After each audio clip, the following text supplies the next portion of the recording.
Agaseke k'amakuru mu karere ngapfunduriye muri Kongo Kinshasa. Ihuriro Alliance Fleuve Congo riwezwe umutwe w'Iventura ryagaragaje ko amasano ari hagati y'abaturage ba Kongo Kinshasa, u Rwanda n'ubundi afite imizi mu mateka, umuco n'imibanire y'abaturage. Riva ko ayo masano aruta imipaka yashyizweho mu gihe cy'ubukoloni. AFC mu butumwa yashyize ku rubuga rwayo rwa X yongeye gushimangira ko ejo hazaza ha Kongo hagomba gushingira ku bumwe bw'abanyekongo, kubaha ubudasa no guteza imbere umuco wo kubana mu mahoro. Yavuze ko kubijyanye no kuba Kongo Kinshasa ituranye n'ibihugu 9 byabaye ngombwa kubiriramo n'abaturage bafite amateka n'imibanire byatangiye mbere y'uko imipaka y'ibihugu byo muri iki gihe ishyirwaho. Leta mbere y'uko imipaka muri iki gihe ishyirwaho, abaturage muri aka karere bari basanzwe bafitanye umubano ukomeye binyuze mu miryango ihuriweho, ubucuruzi, ubufatanye, gushyingirana, imigenzo n'indimi. Abaturage benshi babayeho ku mpande zombi z'imipaka kuva kera, ibigaragaza amateka bahuriyeho n'imibanire irenze imipaka yashyizweho n'abakoloni. Ku bijyanye n'u Rwanda n'Uburundi, FC Ventura yavuze ko abaturage muri Kivu Amajyepfo na Kivu Amajyaruguru basangiye amateka, umuco n'imiryango n'abaturage bo mu bihugu byombi, cyane cyane binyuze mu ndimi z'Ikinyarwanda n'Ikirundi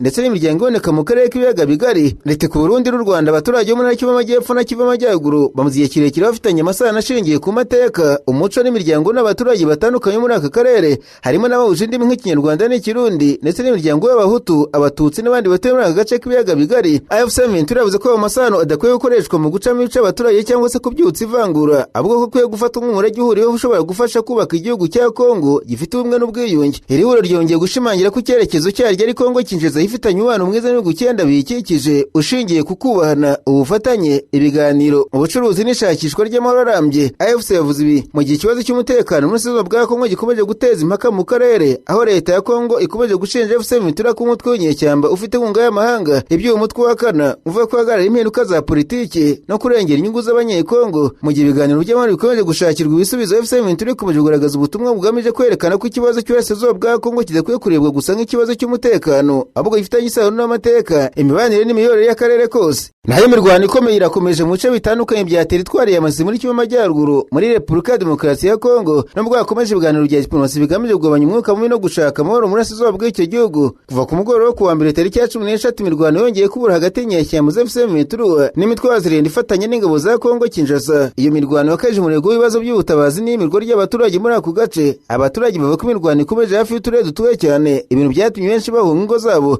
bashaka ubuhungiro mu bice bifite umutekano kurushaho. Hari impungenge kuko imirwano ikomeza ari nako ubuzima bwa sivile bugenda burushaho guhungabana, cyane cyane kubera kubura ibiribwa, ubuvuzi n'ubundi bufasha bw'ibanze. Ukongera kubura ko imirwano kuwe mu gihe akomeje ibiganiro by'ubuhuza hagati ya Kongo n'u Rwanda, ari kugeza ubu ntiratanga umusaruro ugaragara ku rwego rw'umutekano n'ubusugire bwa Kongo. Ku rugamba impande zombi ziracyakomeza gushinjanya kutubahiriza ibyo zemeye no gukomeza ibikorwa bya gisirikare. Naho Leta Zunze Ubumwe za Amerika binyuze mu ishami rishinzwe ibibazo bya mukerarugendo n'abaturage bayo yashyize Uganda na Kongo Kinshasa ku rutonde rw'ibihugu bifite umubare ku rwego rwa 4, isaba Abanyamerika kutagira urugendo urwo ari rwo rwose. Iri tangazo yashyizeho agaragara tariki ya 15 ku bihugu 23 by'iryo no ku isi. Amerika yavuze ko umutekano wabyo uteye impungenge cyangwa ko ifite ubushobozi buke bwo gutabara abaturage bayo mu gihe bahura n'ibibazo. Mu bihugu bya Afurika byashyizwe kuri uru rutonde harimo Uganda, Burkina Faso, Repubulika ya Centrafrica, Chad, Repubulika ya Demokarasi ya Kongo, Libya, Mali, Niger, Somalia, Sudani y'Epfo na Sudani. Hari kandi ibihugu byo ku yindi migabane birimo Afghanistan, Belarus, Myanmar,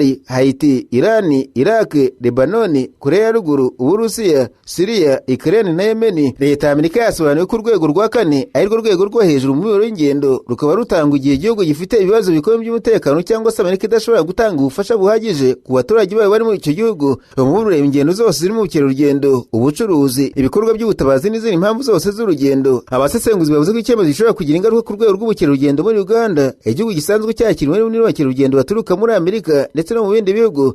Gishyira kandi igitutu ku ngendo z'ubucuruzi, kuko ibigo byinshi n'amasosiyete yishingira ingendo bishobora guhagarika cyangwa se kugabanya ibikorwa byabyo muri icyo gihugu. N'umuburo ukomeje kugaragaza impungenge Amerika ifite ku mutekano mu bice bitandukanye bya Afurika, mu gihe ibibazo by'intambara, iterabwoba n'umutekano muke bikomeje kwiyongera muri bimwe muri ibyo bihugu. Hanyuma ariko kandi Leta Zunze Ubumwe za Amerika zatangaje ingamba nshya zikomeye zigamije gukumira ko icyorezo cya Ebola cyakwinjira ku butaka bwayo, zibuza abaturage bazo n'abandi bafite ubwenegihugu bwa Amerika bavuye muri Kongo Kinshasa gusubira mu gihugu binyuze mu ndege z'ubucuruzi mbere yuko bamara iminsi 21 bari mu kindi gihugu. Izi ngamba zatangajwe nyuma y'uko muri Kongo Kinshasa hagaragaye ubwiyongere bw'ubwandu bwa Ebola yo mu bwoko bwa bundiburyo virus, ndetse hakaba haranagaragaye umunyamerika wakoreraga ibikorwa by'ubutabazi wanduye icyo cyorezo. Ikigo cya Amerika gishinzwe gukumira no kurwanya indwara CDC gifatanije na Minisiteri y'Umutekano w'imbere mu gihugu cyatangaje ko cyashyize mu bikorwa gahunda yiswe Do Not Board ishyira abantu baturutse muri Kongo ku rutonde rw'abatemerewe kwinjira mu ndege z'ubucuruzi zerekeza muri Amerika. CITES ivuga ko abaturage ba Amerika cyangwa se abantu bafite ubwenegihugu bwayo baheruka kuba muri Kongo Kinshasa mu minsi 21 ishize bazabanza kumara iminsi mu kindi gihugu mbere yo kwemererwa gufata indege bageza muri Amerika. Icyo ko arashobora gutanga ubusonerwe ku mpamvu z'ubutabazi cyangwa z'umutekano w'igihugu, buri kibazo kikarebwa ukwacyo. Minisiteri y'Abanyamahanga ya Amerika mu itangazo yasohoye yavuze ko abaturage bayo bongeye gusabwa kutajya muri Kongo Kinshasa kubera impamvu zirimo Ebola, umutekano muke, ibikorwa by'iterabwoba, ubujura n'ishimutwa ry'abantu. Abahanga bamwe mu by'ubuzima rusange n'imiryango ikorera ubutabazi bagaragaje impungenge ziri kuri izi ngamba, bavuze ko zishobora gutuma abaganga n'abakozi b'imiryango utanga ubufasha batinya kujya gufasha mu guhangana na Ebola, kuko bazasaba kubanza kumara ibyumweru 3 mu kindi gihugu mbere yo gusubira iwabo. Mu muryango Samaritan's Pass bavuze ko bishobora kudindiza ibikorwa byo kurwanya iki cyorezo. Izi ngamba zisimbuye uburyo Amerika yari isanzwe ikoresha bwo gusuzuma abagenzi bageze ku bigo by'indege byabugenewe. Ibibazo by'umutekano muke bikomeje kwimanuguza muri teritwari y'amazi muri Kivu y'Amajyaruguru nyuma y'imirwano ikomeye yabaye tariki ya 12 Nyakanga hagati y'ingabo za leta ya Kongo Kinshasa zikikiwe n'inyeshyamba za Zalendo zari zihanganye n'abarwanyi ba M23. Nk'uko amakuru agera mu kinyamakuru Actualités dabivuga, kuwa gatatu FARDC yakoze icyo bita reprise stratégique iva mu birindiro byo muri Nkingwe ndetse na Maremo, uduce tubiri yakomeje kurwanira mu mirwano yo ku itariki ya 12 Nyakanga y'ubwirinzi. Nubwo bigaragara ko ari agahenge amakuru aturuka mu nzego z'umutekano ashimangira ko ibintu bikomeje kuba bibi cyane kandi impande zombi zikomeje kuryamira amajanja. Imirwano ya tariki ya 12 Nyakanga bivuga ko ari imwe mu mirwano ikomeye cyane yabaye mu byumweru bishize muri kano gace ka teritwari ya Masisi. Ingabo za Kongo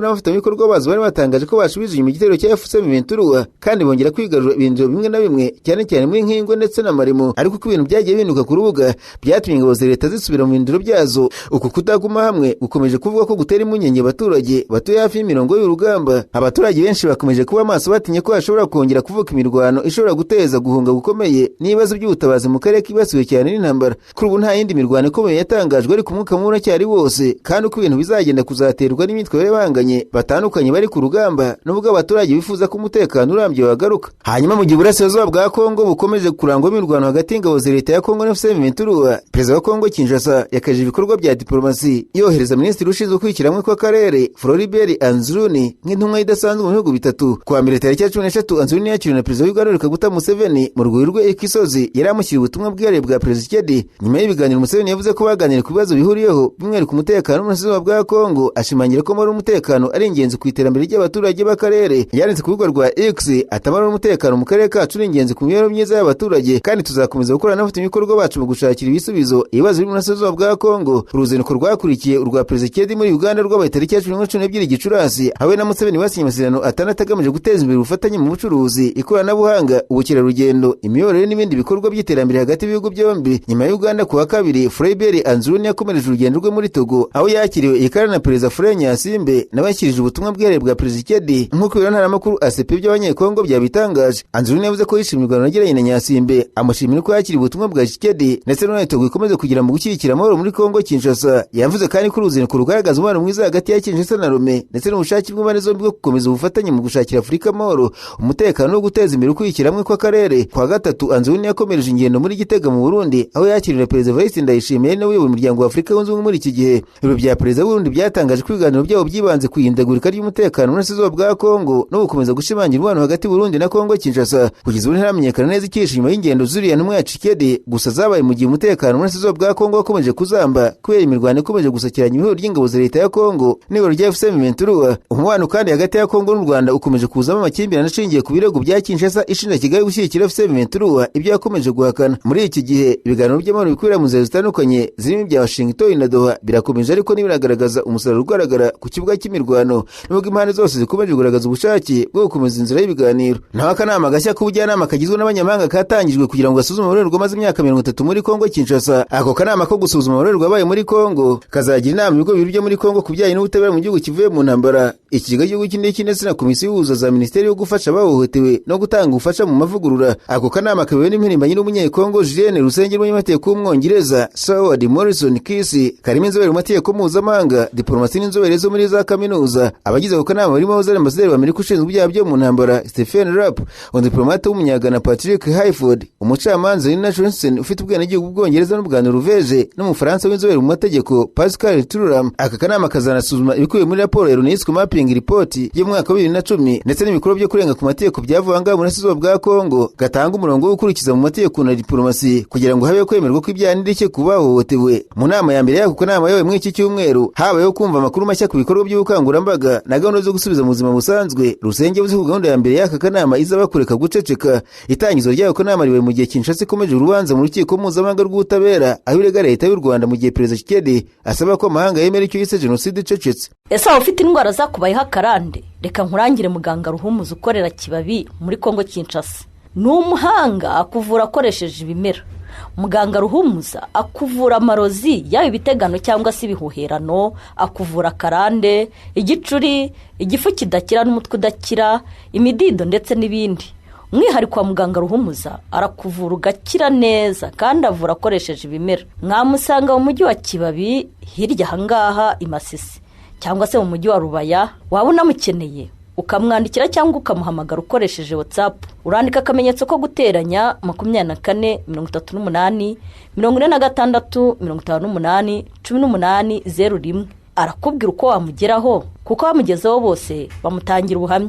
Umwihariko wa muganga Ruhumuza nuko anahugura abandi baganga mu kuvura bakoresheje ibimera. Nararanganije amaso ibinyamakuru byandikirwa muri Uganda. Abanyamakuru bakiza amakaramu ku mpapuro barandika baranditswe ingabo za Uganda zishinzwe gufata abantu banenga ubutegetsi mu buryo bunyuranyije n'amategeko zikabafungira ahantu hatazwi kandi bakimwa uburenganzira bwo kuvugana n'imiryango yabo cyangwa se n'abunganizi mu mategeko nyuma zikabashyikiriza ubutabera kugira ngo bakurikirane mu manza zishingiye ku birego bidafite ishingiro nk'uko byatangaje umuryango w'uburenganzira bwa muntu Human Rights Watch. Umuryango uvuze ko ibyo bikorwa bigaragara nk'umugambi wo gucecekesha abarwanya ubutegetsi muri Uganda ndetse n'ugabanya ubwisanzure bw'itangazamakuru ryigenga. Kuva muri Kamena uyu mwaka inzego z'umutekano za Uganda zafashe muri buryo bunyuranyije n'amategeko nibura abantu 5 banenga Perezida Museveni n'umuhungu we Jenerali Muhoozi Kainerugaba, umugaba mukuru w'ingabo za Uganda. Nanone kandi igisirikare cyagabye igitero ku kigo cy'itangazamakuru kigenga kinini kurusha ibindi muri Uganda gikomeza kukikikiza no kukigenzura bikomeye bituma gihagarika ibikorwa byacyo. Bivuga ko ibi byakozwe kubera inkuru n'ibiganiro byatangazwaga binenga cyangwa se bitavuga neza ubutegetsi bwa Perezida Museveni. Karine Kaneza Nanturya, umuyobozi wungirije ushinzwe Afurika mu muryango wa Human Rights Watch,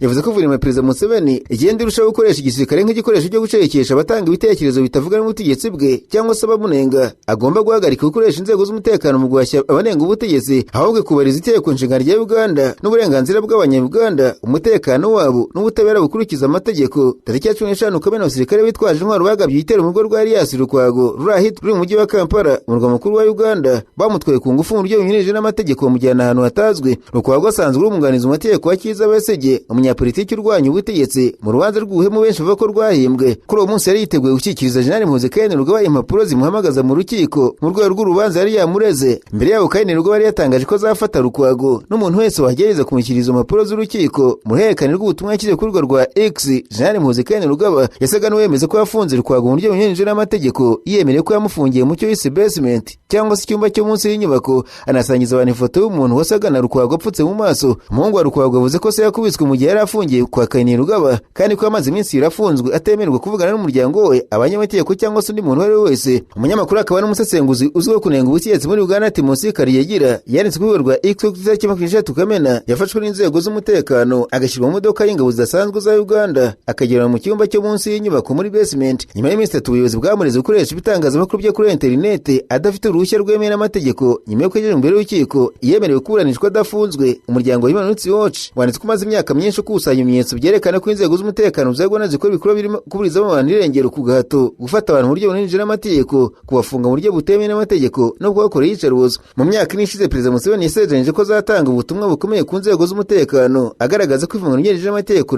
ritazihanganirwa kandi ko abashinzwe umutekano bagaragaye ibihohoterwa bazagiza imbere y'ubutabera. Icyakora kugeza ubu nk'uko Human Rights Watch bitangaza nta bimenyetso byashyizwe ahagaragara byerekana ko ari abayobozi b'inzego z'umutekano babiryojwe cyangwa se ko hari gahunda ifatika yo kubakurikirana mu nkiko kubera ibyo byaha. Agaseke k'amakuru yo mu karere ngapfunikiriye mu abanyamakuru bakozeje babino barandika banditse ko bagenzi n'abatwara abantu n'ibintu bataka kuzengerezwa n'abashinzwe umutekano w'u Burundi ku mupaka wa Koberuzi icyo gihugu na Tanzania, ariko bikagira idubi iyo bamenyekanye mugenzi agiye mu cyerekezo cyo mu Rwanda. Ikinyamakuru SOS Media Burundi cyanditswe ku mupaka wa Koberu bahagera mu cyuka cy'ubwoba bakavuga ko basako bikabuje ndetse ko ari imigirire batatinye kuvuga ko yahuzwa na ruswa. Abashoferi bavuga ko bacunaguzwa babazwa 4 na 5 babazwa inkomoko y'abagenzi batwaye abariho nabo berekeje ibintu bavuga ko bibicira akazi kandi bikaba bibaganisha ku kuzinukwa no kongera ukoresha umupaka. Umwe muri muri bo bati turemeza ko inzego z'umutekano zikora akazi kazo gusa barakabya bikadutera impungenge. Uretse ibi ngibi bavuga ko bajya mu Rwanda ari agahomamunwa. Umwe ati noneho bigaragaye ko ukomereje mu Rwanda uvuye mu Burundi banyuze ku biro uba ugomba kwishyura amafaranga 100 by'amarundi kugira ngo bakore ko ukomeze. Iyo utayatanze uracunaguzwa gusa, iyo ugarutse uvuye mu Rwanda nta mafaranga bagusaba. Undi mushoferi ati utayatanze ufite ibyago byo gufungwa, turi gukorera mu bwoba no mu gihombo. Bavuga ko impungenge